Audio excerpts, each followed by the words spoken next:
সারা রাজ্যে যে বাংলা বাঁচাও যাত্রা চলছে তার সঙ্গে সঙ্গতি রেখে পূর্ব মেদিনীপুর জেলায় আমরাও আমাদের 223টি গ্রাম পঞ্চায়েত এবং 5টি পৌরসভায় 101টি ওয়ার্ডে আমরাও এই যাত্রার পরিকল্পনা নিয়েছি এবং চলছে।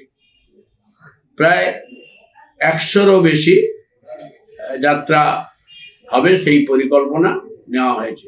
কোথাও 2টো গ্রাম পঞ্চায়েত, কোথাও 3টা গ্রাম পঞ্চায়েত, কোথাও 1টা গ্রাম পঞ্চায়েত, কোথাও 5টা ওয়ার্ড, এইভাবে আমরা পরিকল্পনার চোখে দেখেছি যে প্রায় 100-র বেশি আমাদের যাত্রা হবে।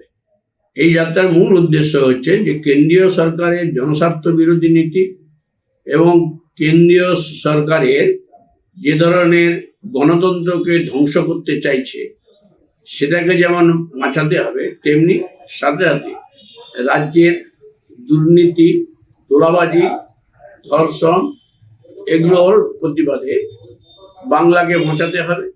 এবং তার সাথে সাথে আমাদের স্থানীয় এবং আশু দাবি আছে, যেমন হলদিয়ায় শিল্পনগরী আজকে বন্ধ হতে বসেছে, তেমনি দীঘার একটা পর্যটন কেন্দ্র এবং আমাদের জেলায় সেচ, নিকাশি, বন্যা, এই যে আশু দাবি, এই দাবিগুলো নিয়ে এবং তার সাথে সাথে 100 দিনের রেগার কাজ এবং কৃষকের সঠিক মূল্য পাওয়া ধানে, এই দাবিগুলোকে সামনে রেখে আমরা বাংলা বাঁচাও যাত্রা সম্পন্ন করি।